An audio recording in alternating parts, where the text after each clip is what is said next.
Oke, baik. Selamat bertemu.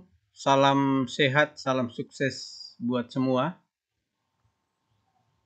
Kali ini kita akan buat video atau bahan ajar atau bahan belajar tentang kelas penguatan dari transistor.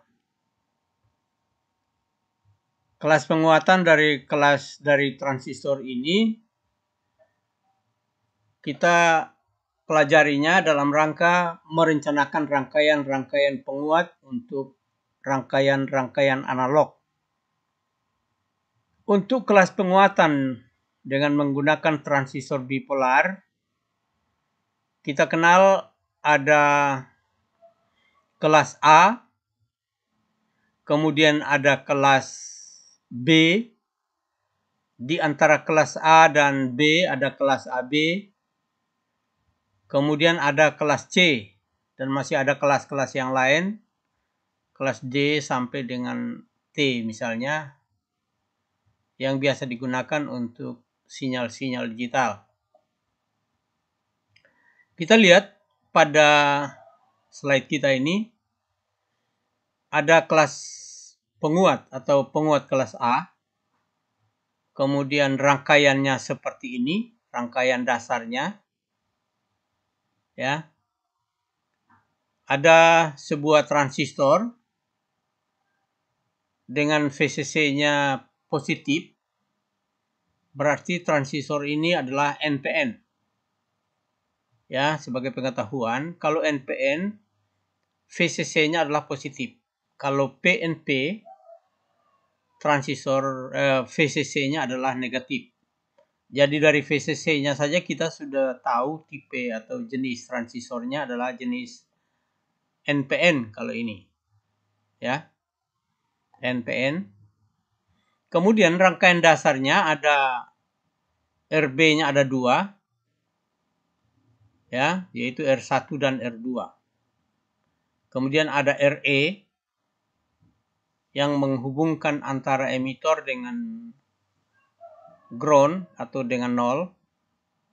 Kemudian R1 dan R2-nya menghubungkan antara basis di tengah-tengahnya dengan R1 ke VCC-nya dengan R2 ke ground atau ke 0-nya. Lalu ada inputnya.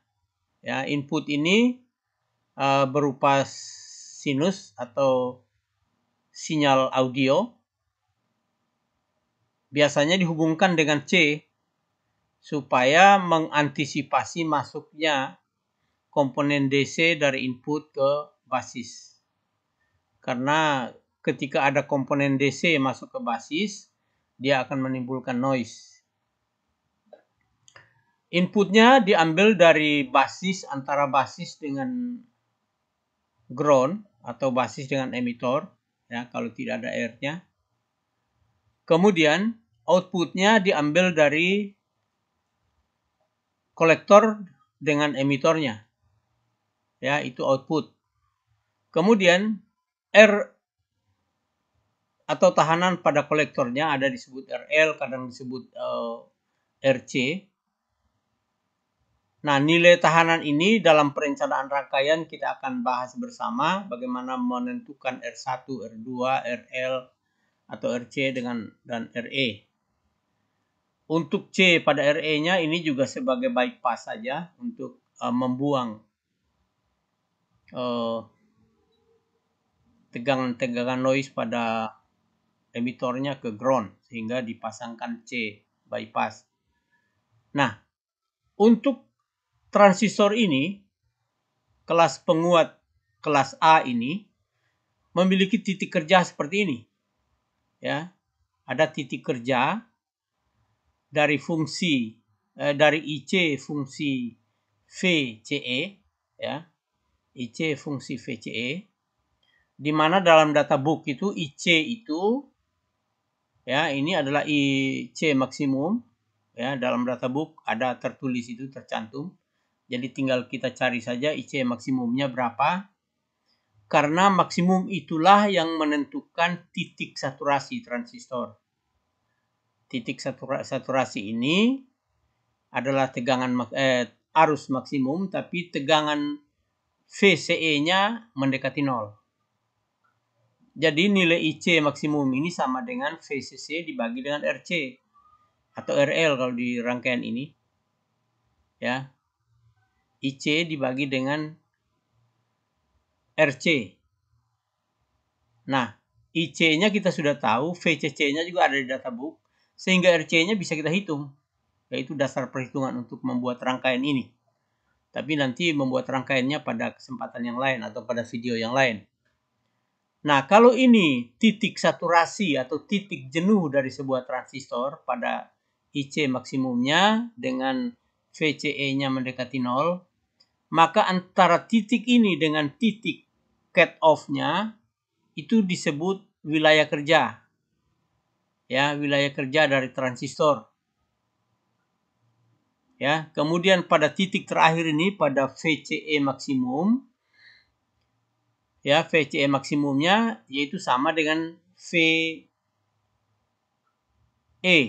ya, sama dengan VEC, ya, karena ini dianggap tidak ada tegangan, dianggap maksimum.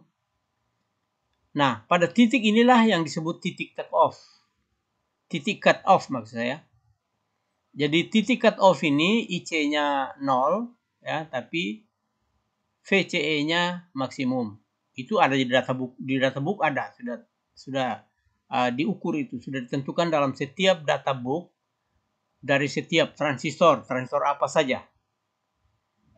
Ya, itu sudah ada. Jadi IC maksimum, VC maksimum, kemudian VCE maksimum itu sudah dicantumkan di databook. Jadi kita tinggal lihat di databook saja. Ya. Kemudian di tengah-tengah ini, ya, ini ada namanya titik kerja kelas A. Jadi di antara areal kerja ini, di tengah-tengahnya titik kerja kelas A. Titik ini dari mana? Yaitu setengah dari IC maksimum. Ya, kalau misalkan IC maksimumnya 100, berarti pada IC 50. Ini namanya IC key. Ya. IC key itu sama dengan setengah kali IC maksimum. Ini sudah dicantumkan di sini. Jadi titik kerja ini kita tentukan. Kalau untuk kelas A, titik kerjanya di sini. Ya. Demikian juga untuk tegangan. Tegangan juga sama. VC key-nya, ya, VC key atau VC untuk titik kerja ini itu diperoleh dari setengah kali VCC. Ya, setengah dari VCC. Itu untuk titik kerja kelas A. Jadi kita sudah bisa menentukan titik kerja kelas A ini di mana. Nah, dari mana dapat garis ini? Garis ini adalah dihubungkan antara IC maksimum dengan VCE maksimum pada karakteristik IC. Saya ulangi sekali lagi, garis kerja ini adalah yang menghubungkan IC maksimum dengan VCE maksimum. Pada pengukuran karakteristik yang lalu kita sudah mengukur itu.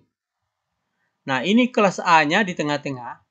Kalau titik kerja kelas B tepat di titik cut off-nya. Ya. Titik cut off-nya menjadi titik kerja kelas B. Jadi kalau kelas A-nya misalkan titik kerjanya di sini, berarti sinyal output-nya berkisar antara seperti ini. Ya. Jadi semua sinyal output-nya diperkuat kalau untuk kelas A. Diperkuat 360 derajat. Ya.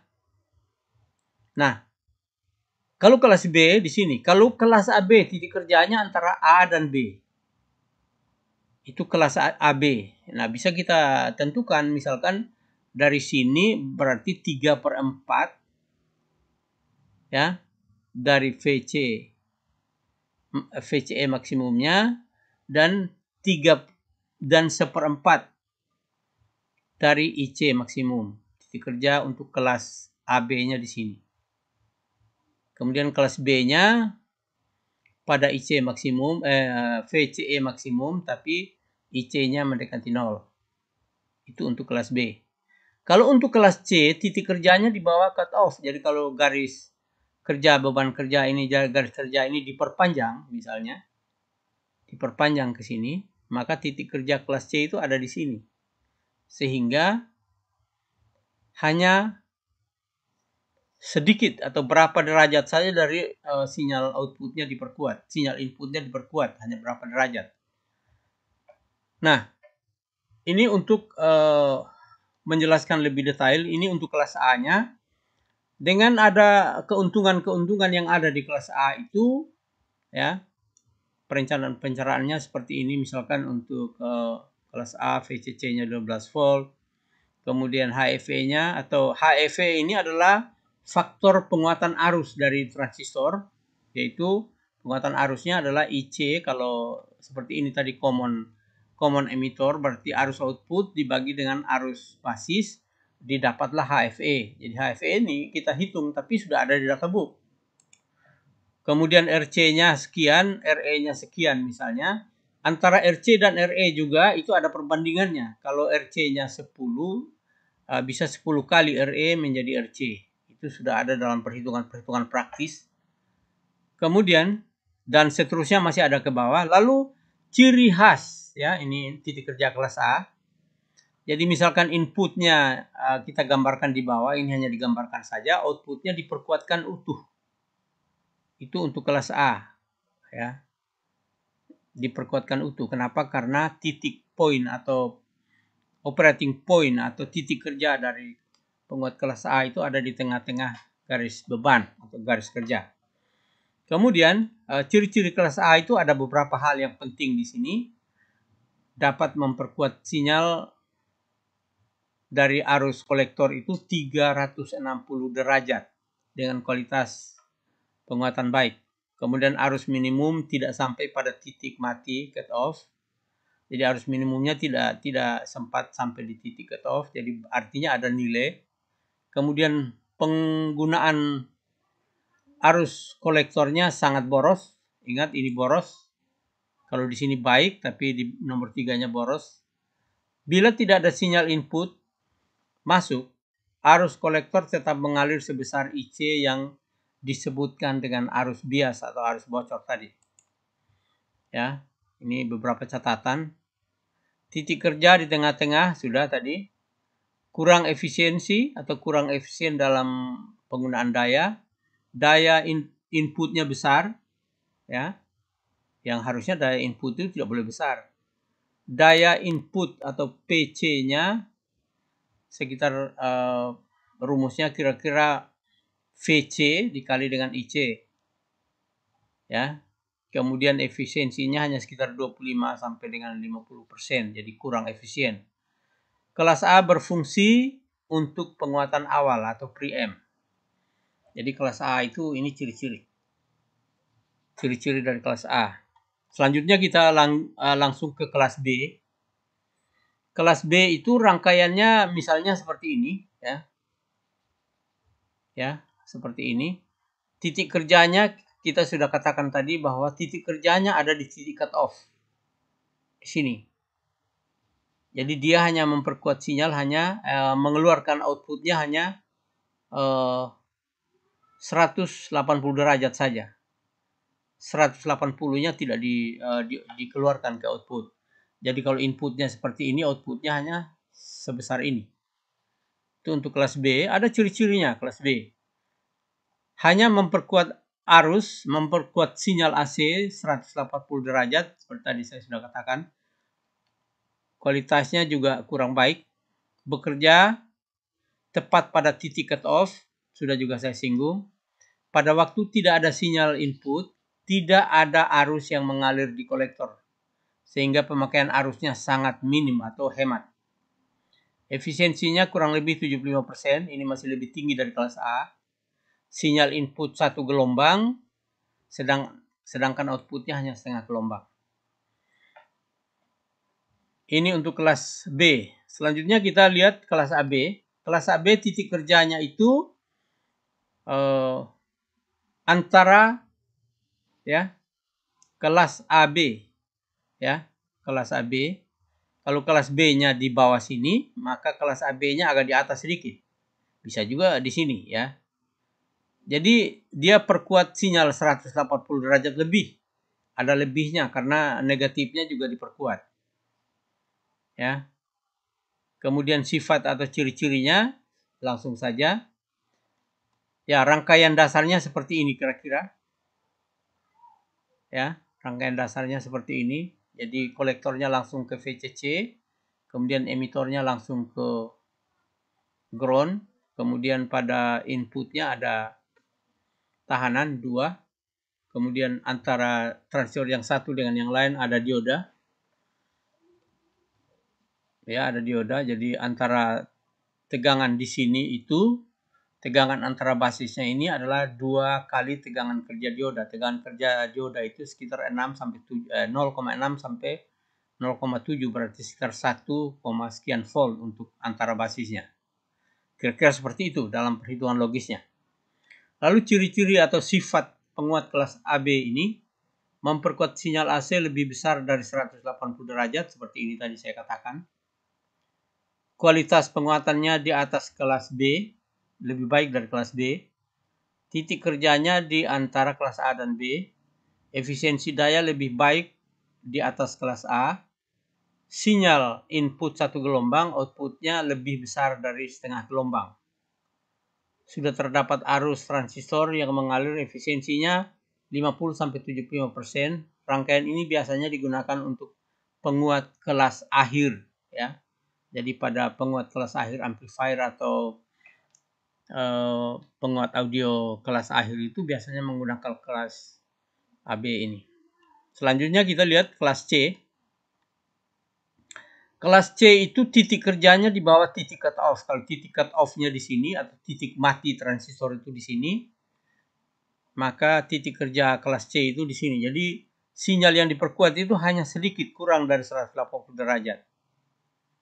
Kurang dari 180 derajat. Rangkaian dasarnya menggunakan ini. Transistor kemudian di RL-nya diganti dengan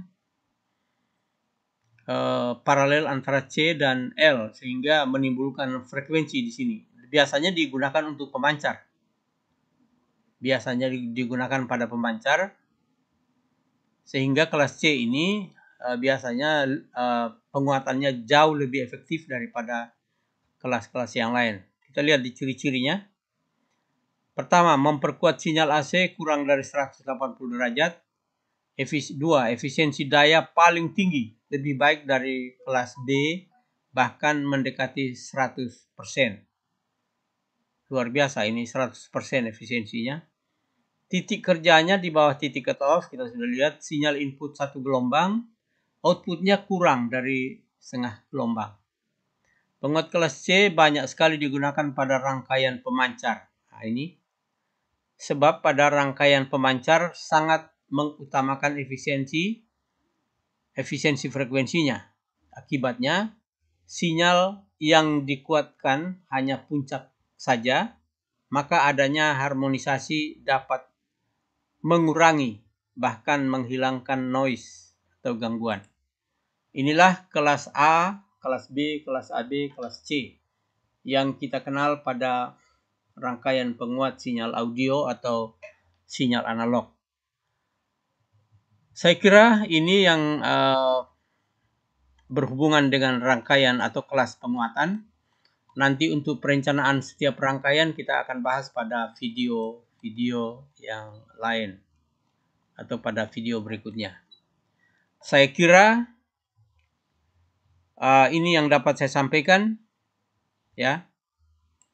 Mudah-mudahan berguna, dan kalau ada pertanyaan nanti bisa bertanya atau bisa mengisi komentar pada kolom komentar pada channel YouTube saya. Selamat belajar, semoga sukses.